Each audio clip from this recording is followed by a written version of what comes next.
Lucas 12, de 49 a 59. Diz assim a palavra do Senhor: Vim lançar fogo sobre a terra. E que mais quero, se ele já está aceso? Há um batismo com o qual serei batizado. E como me angustio até que ele aconteça?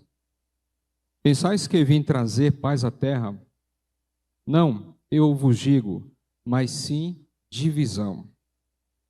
Pois daqui em diante, 5 pessoas estarão divididas numa casa. 3 contra 2 e 2 contra 3. Estarão divididos pai contra filho e filho contra pai, mãe contra filha e filha contra mãe, sogra contra nora e nora contra sogra. E ele também dizia às multidões: quando vedes aparecer uma nuvem no ocidente, logo dizeis, vai chover. E chove. E quando vedes soprar o vento sul, dizeis, vai fazer calor. E faz. Hipócritas, sabeis decifrar o aspecto da terra e do céu? Então, como não sabeis decifrar esse tempo? E por que não julgais segundo por vós mesmos o que é justo?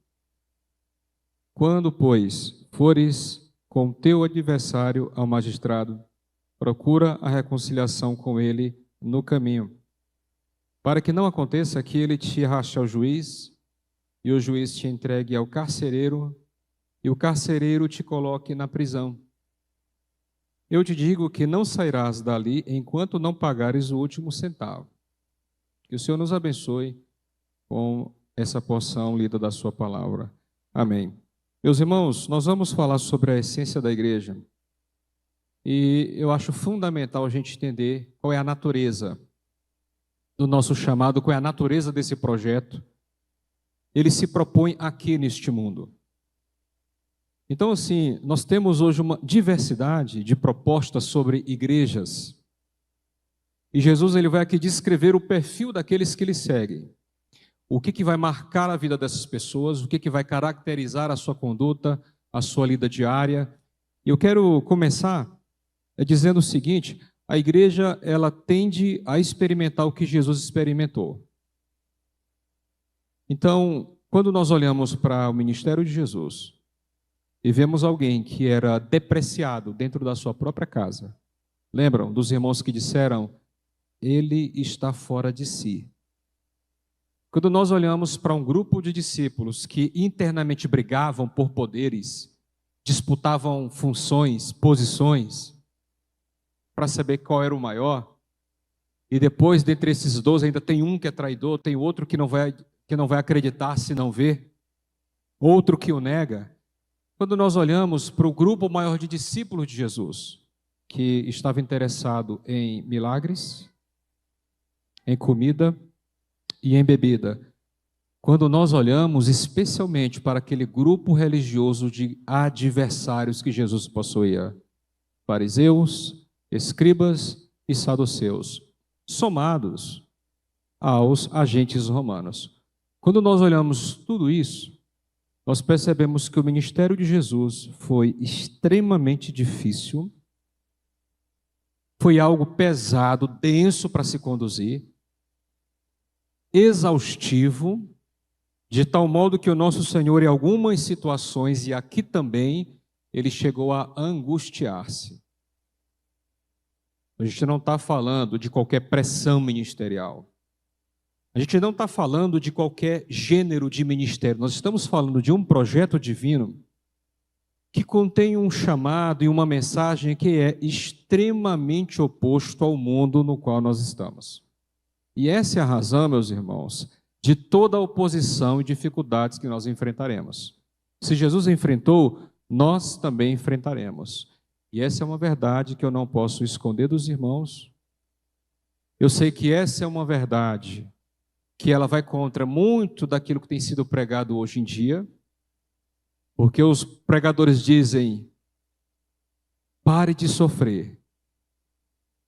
Enquanto a Bíblia diz que a natureza da igreja é sofrer no lugar de Cristo.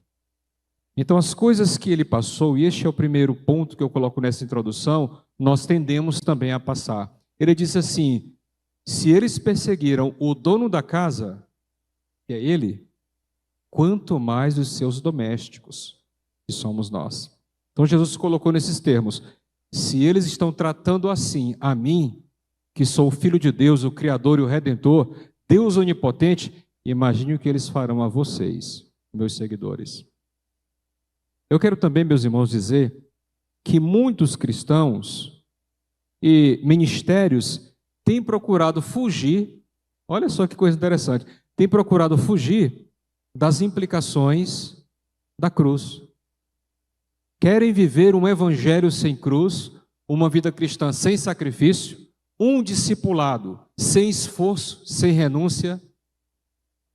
Então as pessoas estão tentando, e hoje nós temos aí no mercado, a céu aberto, todo tipo de religião, todo tipo de evangelho, todo tipo de igreja.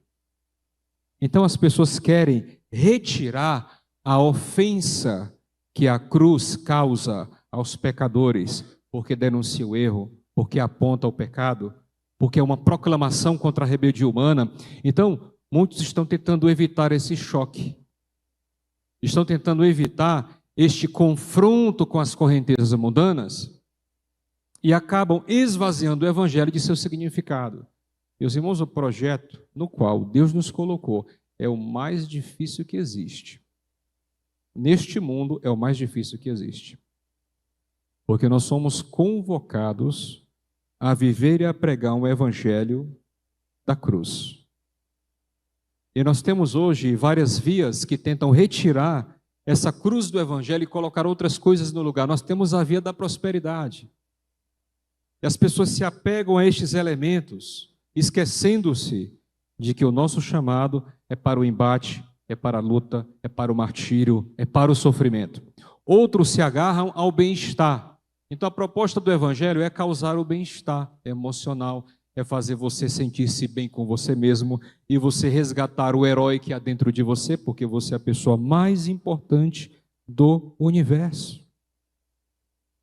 Perguntaram um tempo atrás para mim o que eu achava das pessoas que vão atrás de mestres assim. Eu disse assim: eu acho bem feito.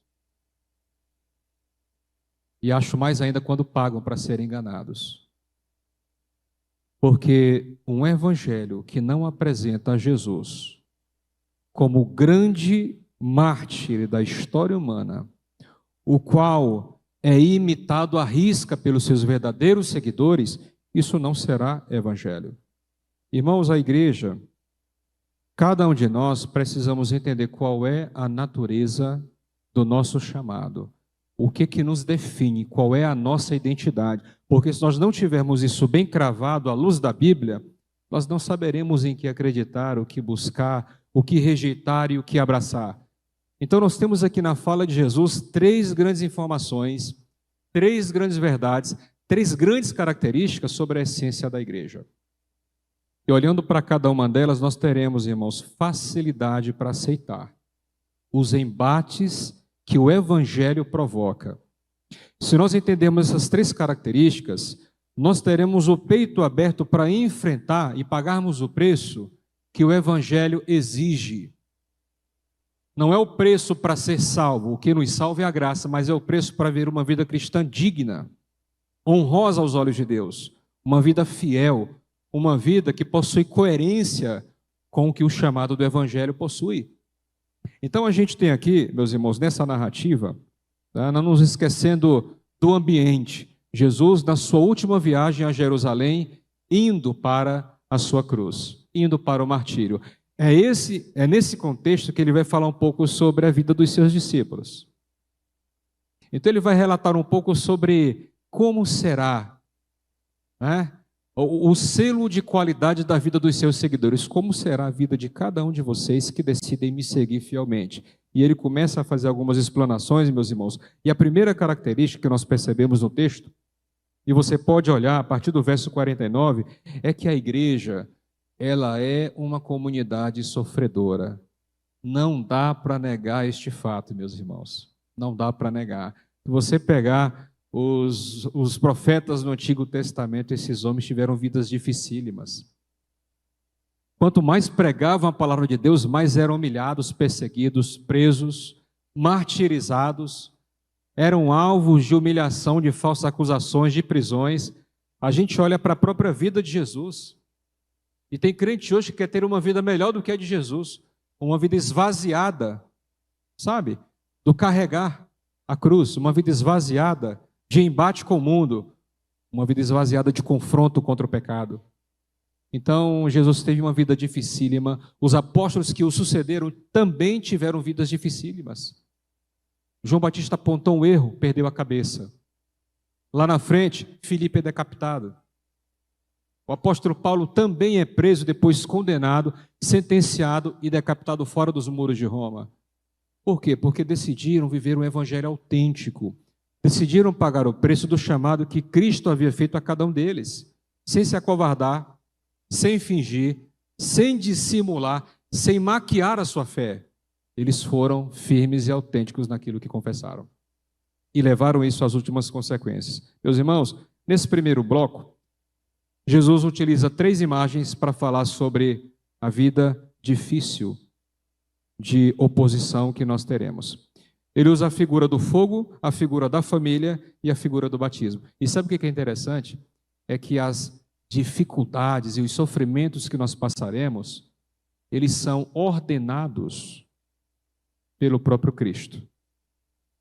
Então não se trata de uma coisa que Cristo não quer e aí a vida traz sobre nós. Não, se trata de algo determinado pelo próprio Jesus. Ele, como cabeça da igreja, ele como Senhor de todos nós, diz assim, ó, vocês irão passar por isso. Eu tenho poder para livrá-los de tudo isso, mas vocês passarão por isso. Isso faz parte do discipulado, isso faz parte do chamado, e ser igreja, em essência, é estar disposto a sofrer pelo nome de Jesus. É muito comum aquela fala, né? Alguns irmãos dizem assim, eu gostaria muito que começasse uma perseguição no Brasil, para ver quantos ficariam dentro de suas igrejas, firmes e tal. E é verdade, meus irmãos. As igrejas seriam esvaziadas por falta de firmeza, comprometimento e convicção com o evangelho de Jesus. Então, em primeiro lugar, ele diz no verso 49, vim lançar fogo sobre a terra. Então, olha só, ele não está dizendo assim, olha, o mundo vai trazer fogo sobre vocês, que fogo na Bíblia tem a ideia de juízo, tá? É só lembrar de Sodoma e Gomorra, fogo. Nadab e Abiú foram fulminados por Deus com fogo. É só lembrar do lago de fogo. É só lembrar de todas as ocasiões que Deus, por meio de seus profetas como Elias, matou e sentenciou pessoas através do fogo. Então, na Escritura, a maioria esmagadora dos casos, fogo traz a ideia de juízo. E olha o que Jesus está falando, eu vou trazer isso para a terra. Ele está falando para os dele.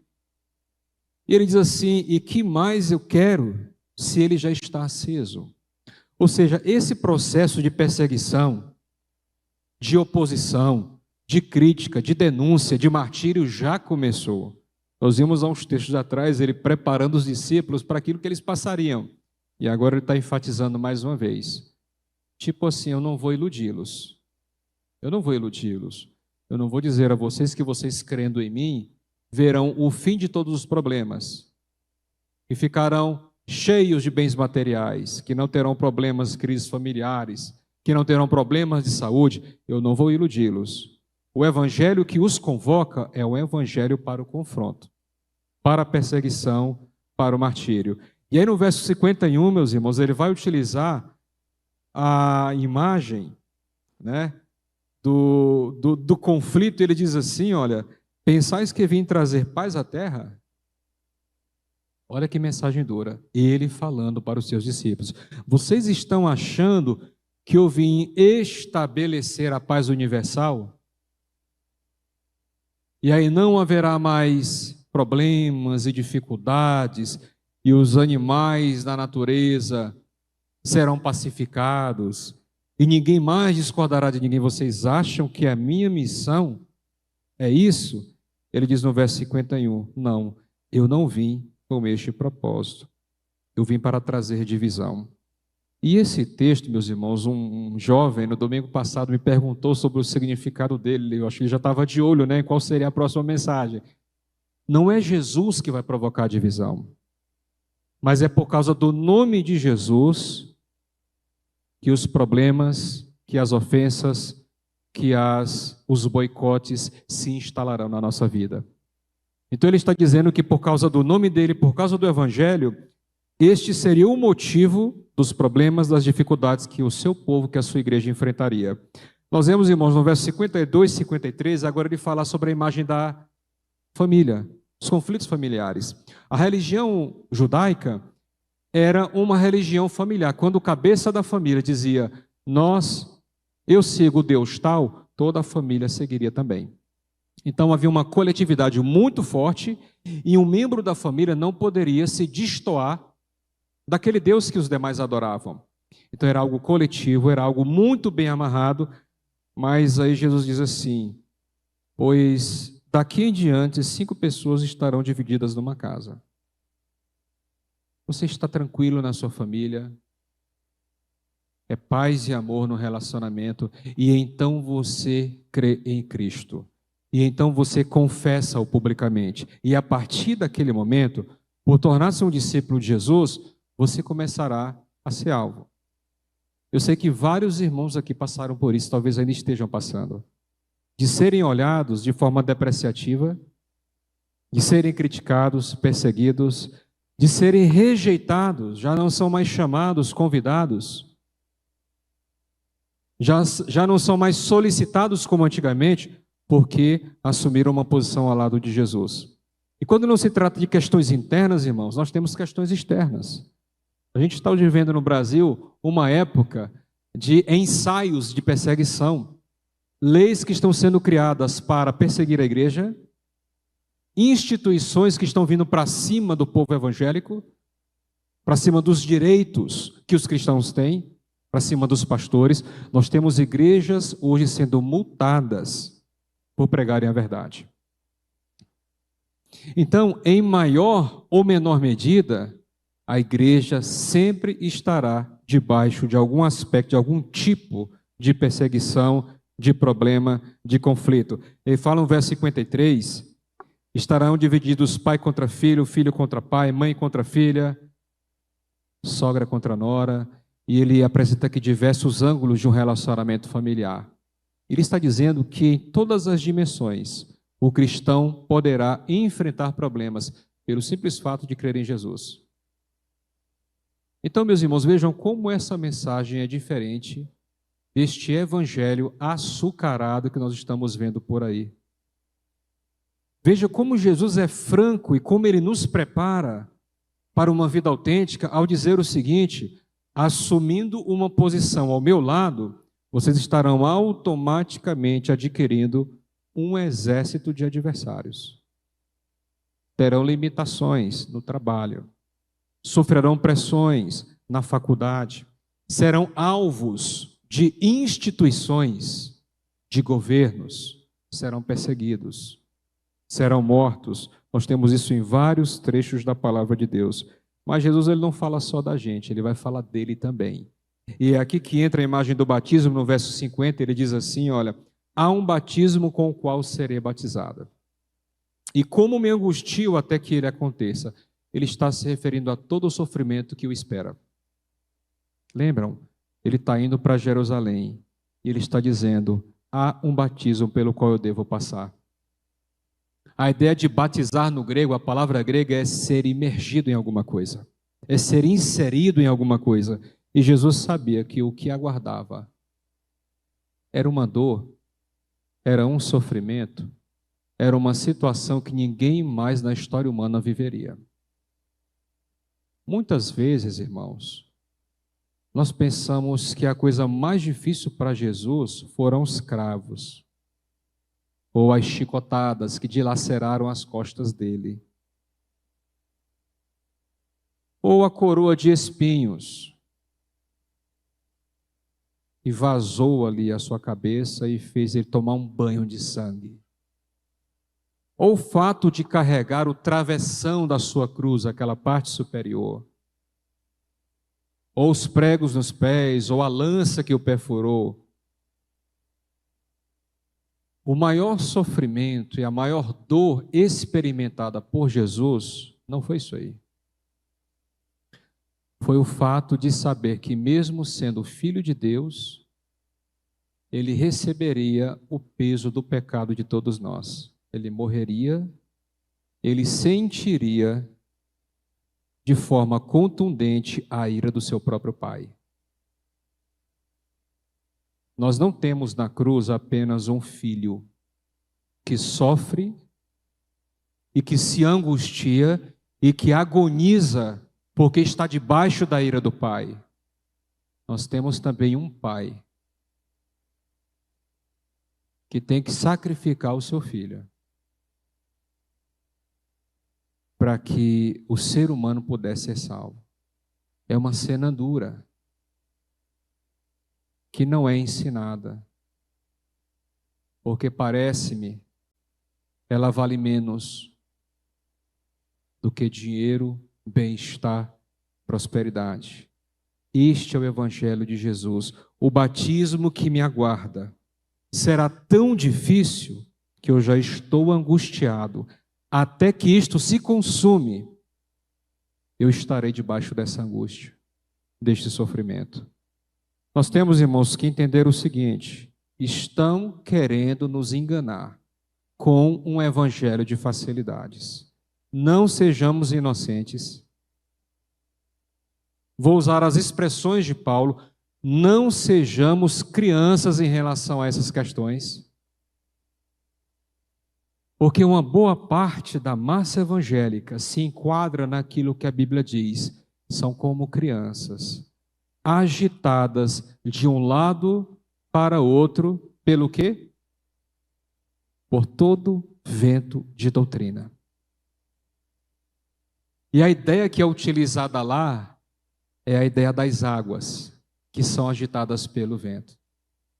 O vento está aqui, a água vem para cá. Ele bate para cá e ela segue, sem estabilidade, sem convicções, sem compreensão, e qualquer novidade doutrinária que aparece arrebata essas pessoas. São caçadores de ilusões. Caçadores de ilusões. O nosso Evangelho apresenta um chamado para o sofrimento. Um teólogo alemão chamado Dietrich Bonhoeffer disse que esta graça que estão pregando é uma graça barata. É uma graça barata. Ela não tem valor, porque o evangelho que não exige de nós a coragem, a perseverança, o desgastar-se, o sofrer, o chorar, o gemer por causa do evangelho e até morrer, é uma graça barata, ela não tem valor nenhum. É uma graça que tem pregado que ela apenas possui atrativos positivos para as pessoas, mas ela não compromete ninguém. Ela não exige nada, ela não requer santidade, consagração, fidelidade, não requer absolutamente nada. E Dietrich Bonhoeffer diz: isso é uma graça barata que não possui nenhum valor. Este, meus irmãos, é o Evangelho de Jesus. Portanto, nós devemos virar a chave na nossa mente e começar a olhar para o sofrimento de outro modo. O sofrimento em si não nos torna melhores, mas ele é a ocasião que Deus nos dá para prestarmos um culto fiel a Ele. O sofrimento. Aquilo que nós tanto detestamos e murmuramos, e muitas vezes até fraquejamos na fé, é exatamente aquilo que Deus está utilizando para te dar a oportunidade de servi-lo e de cultuá-lo. Nós temos aí, meus irmãos, uma segunda característica, a partir do verso 54, sobre a essência da igreja. A igreja ela é uma comunidade escatológica. Escatológico é um povo, ou é um tipo de viver que está totalmente alinhado com o futuro, com a esperança do futuro. E aí Jesus vai falar sobre dois tipos de tempo aqui. um tempo natural que a gente conhece, a gente olha para a nuvem, a gente sente um vento, a gente consegue prever o que vai vir logo depois. E ele vai falar de um tempo que é espiritual. E ele começa falando sobre a natureza, ele diz assim, olha, no verso 54, quando vedes aparecer uma nuvem no ocidente, logo dizeis, vai chover, e chove. As pessoas que trabalham com terra, eu não tenho essa experiência, mas algumas pessoas, elas olham para o céu. E elas falam, hoje vai chover, às vezes dizem até o turno que vai chover. Elas conhecem, elas usam um indício do presente para prever algo futuro. Mas aí Jesus dá outro exemplo no verso 55. E quando vedes soprar o vento sul, dizeis, vai fazer calor. Os judeus tinham aquele conhecimento, né? Então, é uma nuvem no ocidente, chuva. É um vento sul, vai fazer muito calor. E aí, depois que ele descreve esse conhecimento do tempo natural, ele vai dizer assim no verso 56, hipócritas, sabeis decifrar o aspecto da terra e do céu, então como não sabeis decifrar este tempo? Jesus está falando sobre este tempo, meus irmãos, pautado no que ele disse anteriormente. As famílias terão intrigas por causa do evangelho, pessoas serão banidas de relacionamentos por causa do evangelho, pessoas perderão cargos, funções, pessoas serão alvos de ataques injustos, perseguição ferrenha. Ele está falando, vocês não conseguem fazer essa leitura de que isso já começou? Vocês conhecem o que vem antes da chuva, o que vem antes do calor, e não conhecem os tempos difíceis que já se iniciaram? Ele diz ainda, meus irmãos, no verso 57, e por que não julgais também por vós mesmos o que é justo? A igreja, ela recebe um chamado muito especial, e essa responsabilidade, meus irmãos, é só nossa. No mundo inteiro, essa responsabilidade é da igreja, porque a igreja foi a única a receber capacidade para isso. A receber um espírito para discernir os tempos, a receber uma palavra para discernir os tempos. E Jesus está falando, olhem para as coisas do presente, sabendo o que os aguarda no futuro. Se a nuvem no ocidente é sinal de chuva, se o vento sul é sinal de calor, saibam que as perseguições do presente é uma prova do que virá no futuro e que os aguarda. Então a igreja é este povo, este grupo chamado para olhar para o presente à luz do futuro. E nós julgamos as coisas presentes, meus irmãos, não pelo valor que o mundo atribui a elas agora, mas pelo valor que elas receberão no dia do juízo. Nós tivemos uma irmã que ontem faleceu e a morte tirou tudo dela, exceto o seu relacionamento com Jesus. E uma igreja que tem esse pensamento escatológico, que tem essa preocupação com o futuro, que está continuamente exercitando sua esperança, ela não se perde, ela não se ilude, ela não se encanta com esta era e com este século. Ela não se amolda, como diz Romanos 12, aos valores e ao esquema deste mundo. Porque ela tem em sua visão, em seu olhar, em sua expectativa de longo prazo, o retorno de Jesus. E ela se prepara para o embate que virá, para a grande tribulação, para as oposições que surgirão. Eu fico me perguntando, meus irmãos, para onde foram as mensagens sobre a vinda de Cristo? Você tem visto isso? Vai no YouTube, vai no Facebook, vai no Instagram, pega ali os cortes, procure alguém falando sobre a vinda de Cristo. Para onde foram essas mensagens? Antes de eu fazer minha decisão, era a mensagem que eu mais ouvia. Cultos ao ar livre, aquela caixinha amplificada, o microfone com fio, e os pregadores dizendo, Jesus está voltando, você precisa estar preparado. Para onde foi esse discurso, meus irmãos? Os pregadores que nós mais gostamos de ouvir estão nos alertando quanto a isso? Aonde estão os arautos dessa época? O arauto ficava em cima de uma guarita que ficava no muro e a cidade toda atrás dele, e ele tinha que ficar a noite inteira vigiando, sem dormir. Se desse um sono, ele tinha que levantar, ele caminhava, ele se mexia, porque se ele avistasse, podia ser uma só pessoa, lá longe, ele já deveria soar o toque da trombeta, para que toda a cidade e o exército ficassem alertas para um possível perigo que se aproximava. Onde estão os arautos dos nossos dias? Porque estão lhe prometendo mundos e fundos com um evangelho que não existe. Mas onde estão os homens que estão dizendo para você se preparar para o que está por vir? Para a vinda de Cristo, para as perseguições que já iniciaram e vão se intensificar. Eu dizia sexta-feira no culto, eu usei a expressão assim: é inacreditável que vai acontecer novamente o que aconteceu nos dias de Noé. Noé, o pregador da justiça, dizia: virá um dilúvio. E os homens comiam, bebiam, casavam, se davam em casamentos, farreavam. E o dilúvio pegou a todos de surpresa, exceto aquela família. E é inacreditável que a humanidade passará e repetirá novamente este erro absurdo. Porque não olha para o presente a fim de compreender e aguardar o que o futuro reserva. Mas a igreja precisa levantar a sua cabeça, fazer como Paulo disse em Colossenses 3, se nós já ressuscitamos em Cristo Jesus, então busquemos as coisas lá do alto, pensemos nas coisas lá do alto, onde Cristo vive. A nossa pátria está nos céus.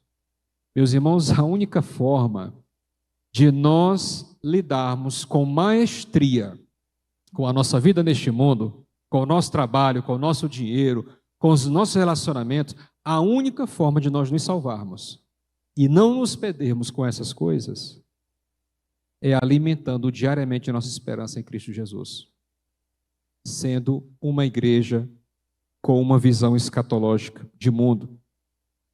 Eu quero também mencionar uma terceira característica, e essa é a terceira e última característica sobre a essência da igreja. A igreja é uma comunidade pacificadora. Eu sei que a gente está num mundo difícil, ninguém mais tem paciência com ninguém.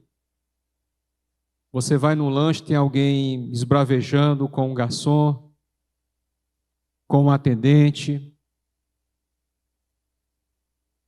As pessoas estão à flor da pele, explodindo, são bombas relógio. Um mundo ofensivo.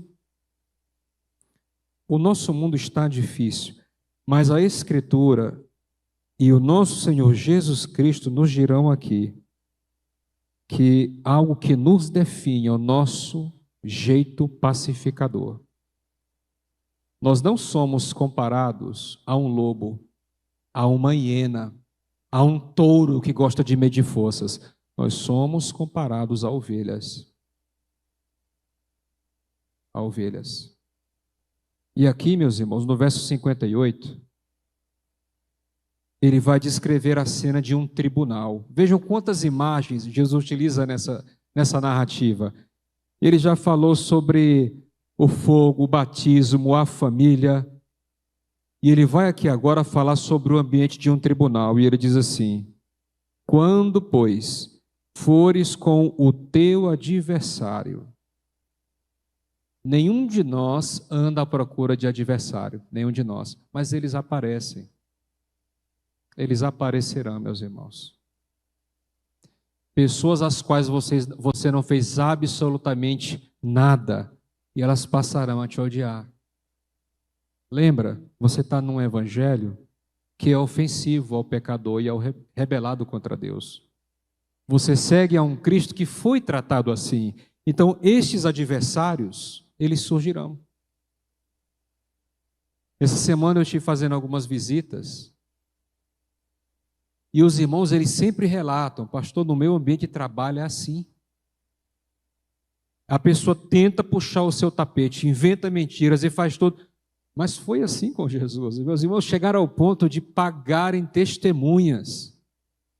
Então, assim, olhando, eles não encontraram nada. Como é que nós vamos acusar esse homem, condenar esse homem?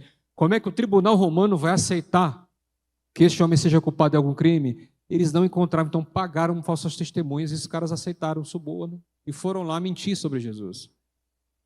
Os inimigos brotarão nos nossos relacionamentos, às vezes no meio da nossa família, lá no nosso trabalho, lá na faculdade, eles aparecerão. A vida é assim. Mas aí o texto diz no verso 58 que nós devemos, com todo cuidado e velocidade, procurar a reconciliação. Observe que tem uma expressão que diz assim, ó, procura a reconciliação com ele no caminho. Você imagina essa cena? O cara está indignado contigo, enfurecido, e ele está com algum argumento, alguma carta na manga, e ele está indo já para o tribunal ou para a delegacia. E você está no caminho com ele nessa direção. Então, até nessa última reta, nessa reta final, você tem que perseverar, insistir e se esforçar na busca da pacificação e da reconciliação. O litígio, o jeito briguento de ser, não faz parte do povo escolhido de Deus. Não faz parte. O toma lá da cá, a vingança pessoal, a perpetuação de intrigas não tem absolutamente nada a ver com os eleitos de Deus. E aqui Jesus diz a seus discípulos, procurem a reconciliação com ele, mesmo que já estejam no caminho para uma judicialização, para uma acusação, para uma formalização de processo. Procure reconciliar-te. Faça isso até onde te for possível. E ele diz, meus irmãos, ainda agora no verso 59, ele vai mencionar uma cadeia de acontecimentos que é o agravamento da situação daqueles que não se reconciliam. Então não pense que aquela questão não resolvida sua, não pense que ela vai melhorar com o tempo. A gente tem várias posturas em relação aos nossos problemas com os irmãos. A gente tem a postura do esquecimento. Eu ofendi ele lá, mas já passou e eu já fui esquecer isso. Isso aí é falta de humildade de alguém que não quer pedir perdão. É falta de discipulado em nós de reconhecer um erro que aos olhos de Deus é muito caro e ajustarmos aquilo com o nosso irmão.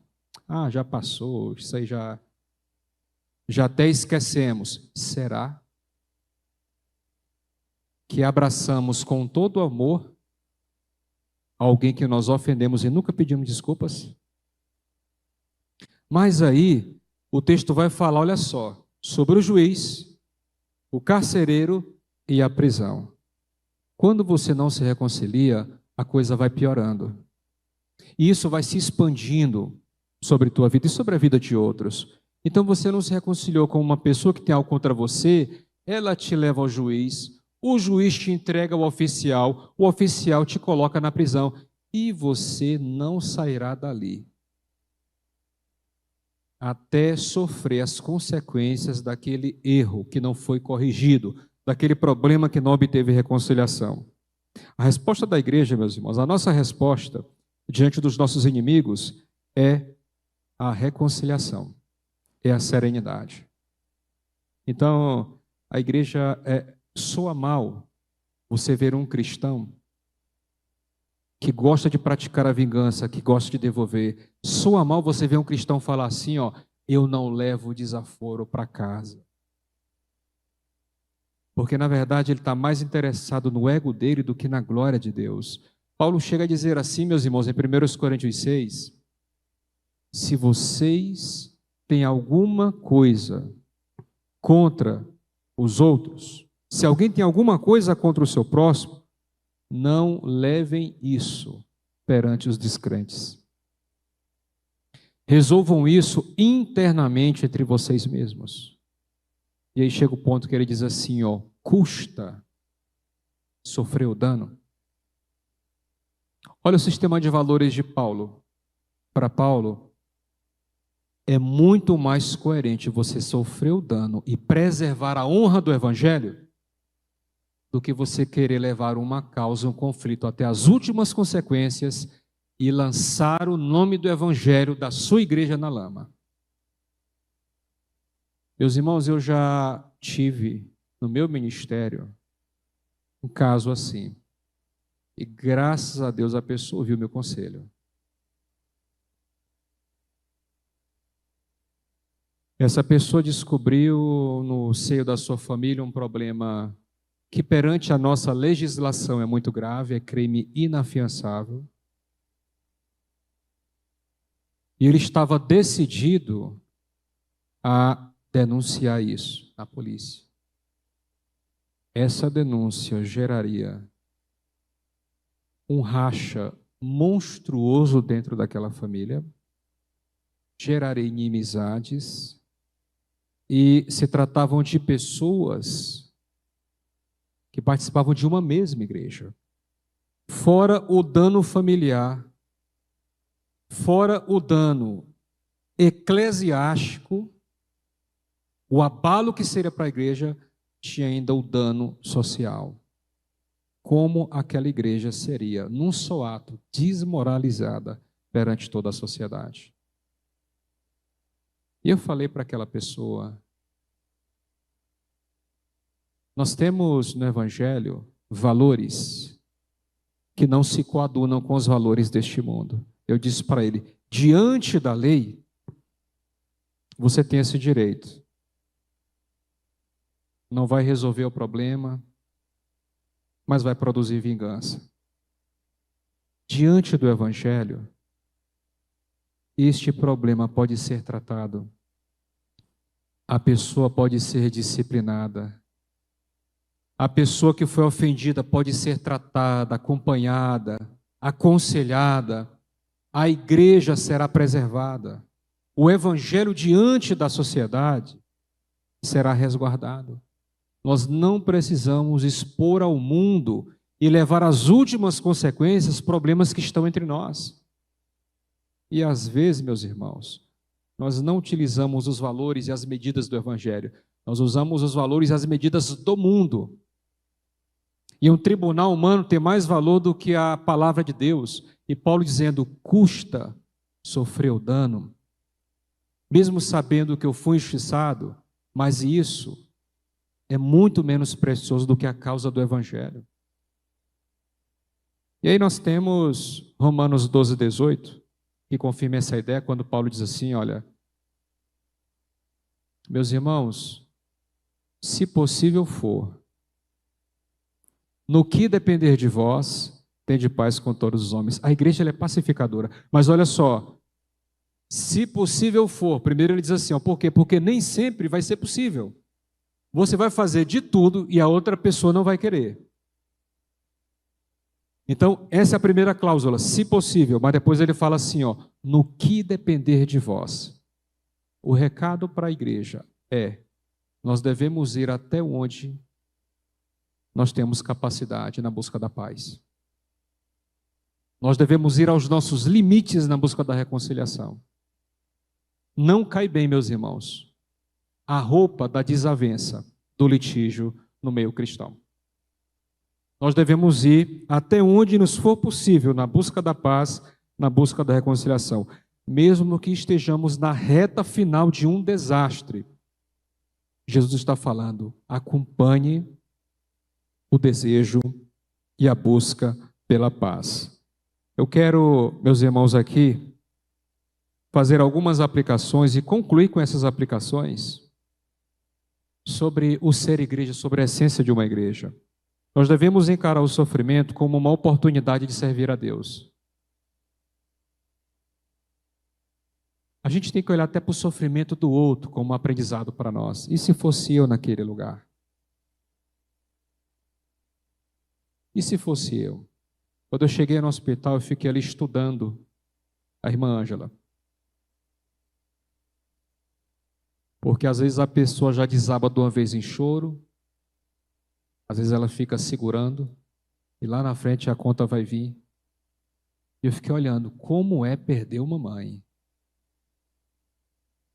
E alguém que você esteve tão próximo nos últimos anos, como ela esteve. Como é isso? Irmãos, sobre essa questão do sofrimento, não se esqueçam, o nosso maior símbolo é uma cruz. O nosso maior símbolo é uma cruz, esse é o nosso chamado. Uma atleta norte-americana, essa história é real, muito jovem e muito capaz, muito habilidosa, sofreu um acidente. E ela ficou paraplégica. Na verdade, ela ficou tetraplégica. Ela era cristã. E essa menina, ela se revoltou contra Deus. Se revoltou. Ela não entendia como ela, sendo filha de Deus, podia estar numa situação daquela. Essa conta não fechava. Como é que Deus é bom, misericordioso, gracioso? Como é que Deus é salvador? Ele deu o filho dele por mim e ele permite que eu esteja nessa situação, totalmente paralisada, com toda a vida pela frente. Meus irmãos, os sonhos daquela jovem, todos eles foram para o espaço. Ela não estava na reta final da vida dela, seria outra coisa. Ela estava no início, na sua jovialidade. E diante de toda aquela revolta, toda aquela ira e indignação contra Deus, uma amiga dela, certo dia, sentou do lado dela e disse assim: ele também ficou paralisado. E ela disse assim: ele quem? A amiga disse: Jesus. Ele também ficou paralisado. E quando aquela jovem ouviu isso, ela entendeu que, na verdade, ela não tinha refletido nada sobre o que Jesus passou. O que a gente enfrenta, meus irmãos, jamais chegará perto daquilo que o nosso Senhor passou. Então a gente precisa pensar mais no que Ele enfrentou quando a gente estiver nos nossos dias mais difíceis. Pensemos no que Ele suportou. Nosso chamado foi esse Cristo que nos fez. O discernimento sobre o fim dos tempos deve fazer parte do nosso dia a dia. Eu queria desafiar cada um dos irmãos a fazermos deste tema algo mais comum no nosso dia a dia, nas nossas conversas na igreja, nas nossas conversas em casa, os temas a respeito do futuro. Porque, meus irmãos, isso é um modo excelente e extraordinário de nós nos prepararmos nossas famílias, nossos filhos para o que está vindo. Então a igreja, ela não é uma igreja míope, sabe, encastelada no presente, é uma igreja que é chamada a olhar para o futuro, para olhar muito adiante daquilo que as pessoas estão enxergando, cegas com seus projetos pessoais. Então, o tema da volta de Cristo, da grande tribulação, do fim dos tempos, precisa voltar a fazer parte do nosso dia a dia, das nossas conversas, das nossas postagens, das nossas preocupações. E aí você tem duas escolhas com relação ao futuro. Ou a ansiedade. A ansiedade é uma preocupação sem esperança. E você se aflige, você se pergunta, e você se questiona, como será, como será? É uma preocupação desprovida de esperança. E você definha, você adoece, você se sente pressionado interiormente. Essa é uma via. Em relação ao futuro, a outra via é a esperança cristã. É você ter certeza de que você está absolutamente seguro, não porque você vai construir o seu futuro, mas porque Deus o determinou. E nada poderá te separar deste Deus. Esta vida vai poder tirar tudo o que você tem, exceto a sua relação com Cristo. Você está seguro. Então, sobre o futuro, a igreja pode ir pela via da ansiedade ou pela via da esperança cristã. Um capelão norte-americano disse que úlceras não sejam a insígnia da nossa fé. Ele falava sobre aquele tipo de sofrimento ao ponto de nós gerarmos problemas no nosso corpo, por falta de confiança, muitas vezes de dependência de fé. Então, o olhar no futuro retornar o presente saudável. E a última aplicação, a igreja deve caracterizar-se pela pacificação dos conflitos e não pela intensificação deles. Nós devemos ser reconciliadores, meus irmãos, porque a nossa salvação veio por meio de uma reconciliação.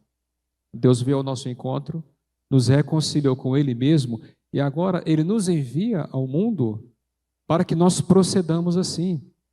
Então, aquele que nos ofende, vamos orar, vamos procurar a paz, vamos colocar um cessar-fogo em todo tipo de vingança, de perpetuação, de disputa.